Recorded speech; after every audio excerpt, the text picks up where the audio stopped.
Objections थे उनको मैं समझता हूँ कि मोटे तो ये देश हित में है, लेकिन अगर हरियाणा की बात करें तो कहीं ना कहीं हरियाणा को इससे नुकसान है। उस नुकसान की भरपाई केंद्र सरकार करे, केंद्र की सरकार से, ये मैं समझता हूँ कि उनको मिल करके नेगोशिएशन करनी चाहिए, हार्ड बार्गेन करना है। के अंदर एक पैसा नहीं दिया, बाद में फिर ये कहते हालांकि 5 साल का उसमें एक वो है कि 5 साल तक अगर रेवेन्यू लॉस होगा तो उससे लगता नहीं है कि बहुत ज़्यादा कुछ आने वाले समय में होगा। ये बोल रहे हैं फजीत कराई सेंट्रल स्पोर्ट्स मिनिस्टर आप अनिल भेजी जा रहे हैं हमारे CPS हो चाहे हरियाणा के, यहाँ तो मंत्रियों की जरूरत नहीं है।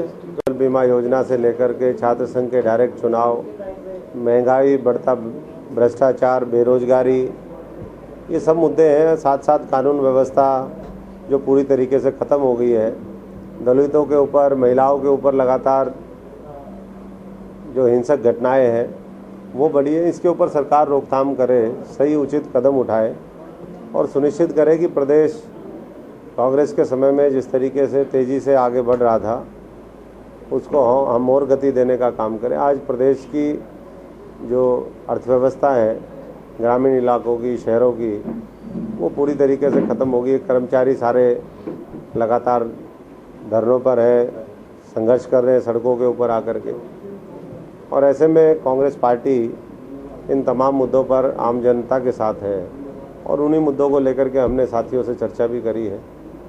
आज हम करनाल में हमने देखा, सुबह से जब से बारिश शुरू हुई 3-3, 4-4 फुट पानी कई कई जगह इकट्ठा हो गया है। अगर आज संडे नहीं होता तो छोटा गुरुग्राम ये खट्टर साहब की भी कॉन्स्टिट्यूंसी और ये करनाल जिला बन जाता, ऐसा लगता है, क्योंकि जगह जगह पानी खड़ा है और लोगों को बड़ी असुविधा है।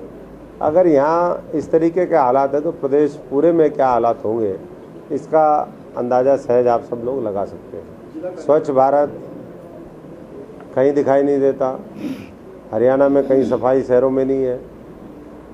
जहाँ तक गौओं का मामला है, आज एक एक ज़िले के अंदर अगर डिस्ट्रिक्ट हेडक्वार्टर पर रात को निकलें आप तो आवारा पशु और गौएँ हज़ारों की संख्या में आपको मिलेंगी। गौशालाएँ प्रॉपर तरीके से काम नहीं कर पा रही है क्योंकि सरकार की तरफ से कोई मदद नहीं है।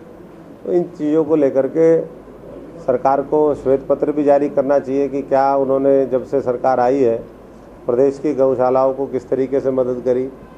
केवल कुछ लोगों को आई कार्ड दे करके उनको सर्टिफाइड आप अगर गुंडा बनाने की कोशिश करते हैं तो ये प्रदेश की जनता नहीं सहन करेगी। ये इस तरीके की बातें निकल करके जमीनी जो बयान दिया है कि जो भी गौ रक्षा वाले हैं उनके ऊपर क्या फर्क पड़ेगा, इस चीज़ से कोई गौ रक्षा के ऊपर फर्क पड़ेगा? देखिए, अगर कानून का राज स्थापित हो जाए, संविधान के हिसाब से हम अगर काम करें तो फर्क पड़ेगा, मोदी जी की बातों से नहीं पड़ेगा। मोदी जी ने कहा कि मुझे मार दो, उनको मारने की, उनको पहली बात तो मार कौन सकता है, दूसरा उनको मारने की जरूरत क्या है। जो आज हर जगह हरियाणा से लेकर के पूरे देश के अलग अलग ज़िलों में जो रोज़ वारदातें हो रही हैं उसको रोकथाम कौन करेगा?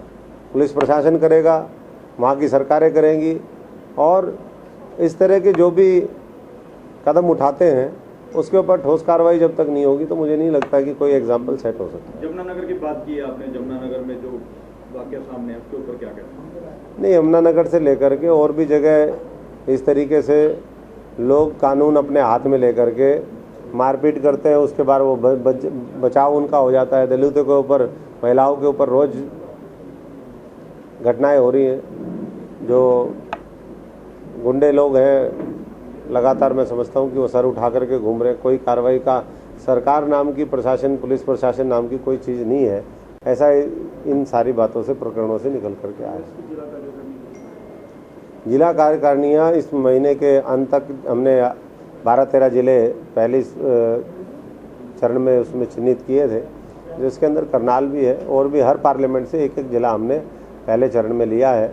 हमारे प्रभारी जी बाहर हैं, कमलनाथ जी, जैसे ही वो आएंगे उसके बाद उसको फाइनल मैं समझता हूँ कि डिसीजन और स्वरूप दे करके अच्छे साथियों की जो जुझारू हैं, संघर्षशील हैं, पार्टी के लिए मेहनत कर रहे हैं और आगे करना चाहते हैं, उनको जिम्मेदारी दी जाएगी। मुख्यमंत्री की कलायत रैली में कल राजकुमार सिंह के खिलाफ कांग्रेस किस तरह से देखती है? देखिए, हुटिंग के दो पहलू हैं। पहला पहलू है कि सरकार के खिलाफ असंतोष होगा, व्यक्ति विशेष के खिलाफ असंतोष होगा, और इसी कारण जो प्रदेश में माहौल खराब करने का काम भारतीय जनता पार्टी ने किया है, उसको लेकर के वहाँ पर हो सकता है लोगों ने गुस्सा अपना जाहिर किया हो। दूसरा पहलू राजनीतिक भी हो सकता है, किसी ने करवाई भी हो। कैथल में पहले भी उस समय प्रधानमंत्री जब आए थे, जब हमारी सरकार हुआ करती थी, उस समय हमारे मुख्यमंत्री, उनकी भी वोटिंग वहाँ पर करवा दी थी।